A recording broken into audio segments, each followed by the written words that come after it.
નમસ્કાર. આજે આપણે એક એવા સવાલનો જવાબ શોધવાના છીએ જે આપણા બધાના મનમાં ક્યારેક ને ક્યારેક આવ્યો જ હશે. એવું કેમ થાય છે કે અમુક વસ્તુઓ ચુંબક સાથે ફટ દઈને ચોંટી જાય છે, જ્યારે અમુક વસ્તુઓને જાણે કોઈ ફરક જ નથી પડતો?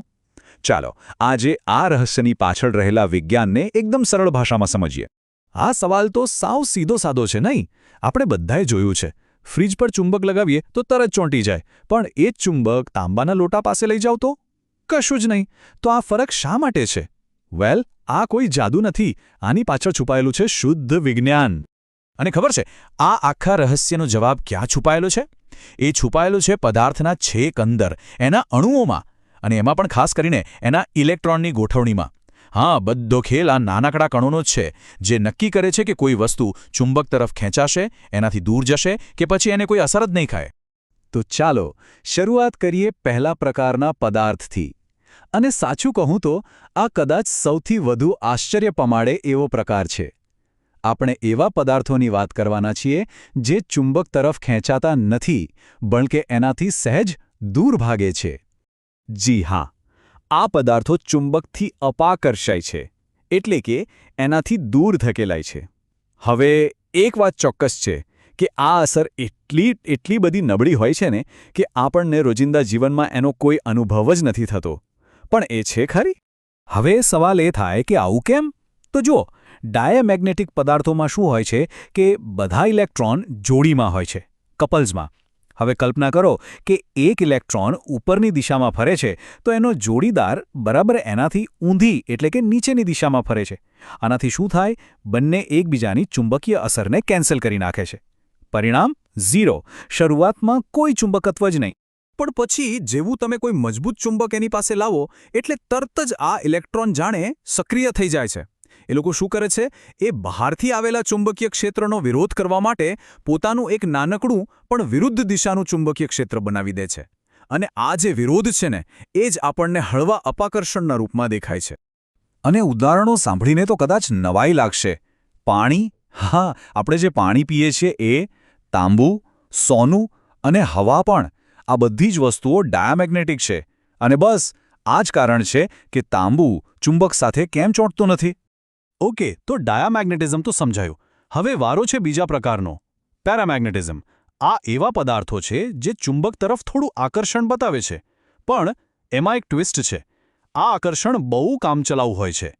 એટલે કે ડાયામેગ્નેટિક પદાર્થોની જેમ આ લોકો ચુંબકથી દૂર નથી ભાગતા, પણ એની તરફ સહેજ ખેંચાય છે. પણ હા, અહીં પણ એ યાદ રાખવું જરૂરી છે કે આ આકર્ષણ પણ ખૂબ જ નબળું હોય છે. તો આમાં ફરક શું છે? અહીં જ આવે છે મુખ્ય મુદ્દો. પેરામેગ્નેટિક પદાર્થોમાં કેટલાક ઇલેક્ટ્રોન સિંગલ હોય છે, એટલે કે એમની જોડી નથી હોતી. અને આ દરેક એકલો ઇલેક્ટ્રોન પોતે જ એક નાનકડા ટચુકડા ચુંબક જેવું કામ કરે છે, જેની પોતાની એક દિશા હોય છે. હવે વિચારો, શું થાય? જેવું કોઈ બહારનું ચુંબક નજીક આવે એટલે આ બધા નાના નાના ઇલેક્ટ્રોન ચુંબકો, જાણે કોઈ કમાન્ડરનો હુકમ મળ્યો હોય એમ, બધા એક જ દિશામાં ગોઠવાઈ જાય છે. અને આના કારણે જ પેલું હળવું આકર્ષણ ઊભું થાય છે. પણ જેવું તમે ચુંબક હટાવી લીધું એટલે તરત જ બધા પાછા પોતપોતાની મસ્તીમાં આડીઅવળી દિશામાં ગોઠવાઈ જાય છે. અને ચુંબકત્વ ગાયબ. આના ઉદાહરણો જોઈએ તો એલ્યુમિનિયમ, સોડિયમ અને હા, પ્રવાહી ઓક્સિજન પણ. આ બધા પેરામેગ્નેટિઝમના સારા ઉદાહરણો છે. અને હવે આવે છે અસલી ખેલાડી, ધ બિગ બોસ. ત્રીજો અને સૌથી શક્તિશાળી પ્રકાર, ફેરોમેગ્નેટિઝમ. આ એ જ તાકાત છે જે આપણા પહેલા સવાલનો જવાબ આપશે કે લોખંડ ચુંબક સાથે આટલી મજબૂતીથી કેમ ચોંટી જાય છે.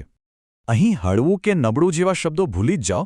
આ પદાર્થો ચુંબક તરફ એકદમ જોરદાર રીતે ખેંચાય છે. આ એ ચુંબકત્વ છે જેને આપણે બધા રોજિંદા જીવનમાં જોઈએ છીએ, અનુભવીએ છીએ. તો આટલી બધી શક્તિ આવે છે ક્યાંથી? એનું રહસ્ય છુપાયેલું છે ડોમેન્સમાં. હવે આ ડોમેન્સ શું છે? એવું સમજો કે પદાર્થની અંદર લાખો કરોડો નાના નાના વિસ્તારો છે, અને દરેક વિસ્તારની અંદર બધા અણુચુંબકો પહેલેથી જ એક ટીમ બનીને એક જ દિશામાં ગોઠવાયેલા હોય છે. આ જુઓ, આનાથી એકદમ સ્પષ્ટ સમજાઈ જશે.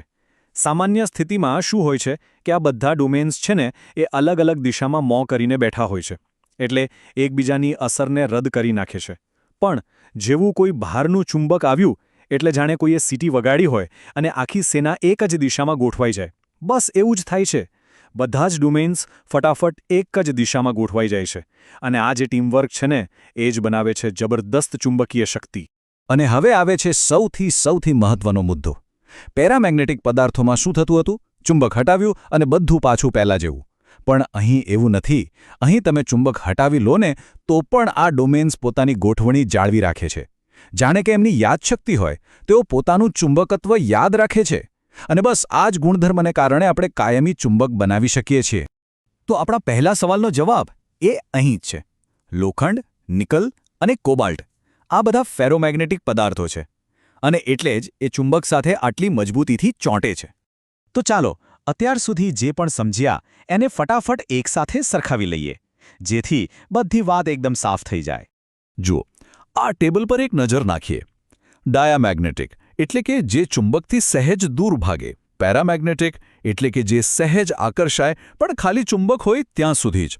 અને ફેરોમેગ્નેટિક એટલે અસલી પાવર, જે મજબૂત રીતે આકર્ષાય અને પોતે પણ કાયમી ચુંબક બની શકે. અને આ બધા પાછળનું કારણ? બસ ઇલેક્ટ્રોન અને ડોમેન્સની ગોઠવણીનો ખેલ. તો આખી વાતનો સાર એ જ છે કે કોઈ પદાર્થ ચુંબકીય હશે કે નહીં એ કોઈ ઉપરછલ્લી વાત નથી. એનો સીધો સંબંધ એના અણુઓની અંદર ઇલેક્ટ્રોન કેવી રીતે ગોઠવાયેલા છે અને કેવી રીતે વર્તે છે એની સાથે છે. અને જતા પહેલા ચાલો એક વિચાર સાથે છૂટા પડીએ.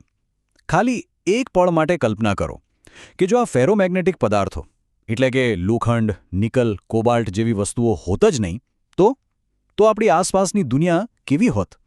કમ્પ્યુટરની હાર્ડ ડ્રાઈવ, ગાડીઓની મોટર, ડેટા સ્ટોરેજ આ બધું શક્ય બન્યું હોત? આ નાનકડું લાગતું વિજ્ઞાન જે આપણી આખી આધુનિક ટેકનોલોજીનો પાયો છે.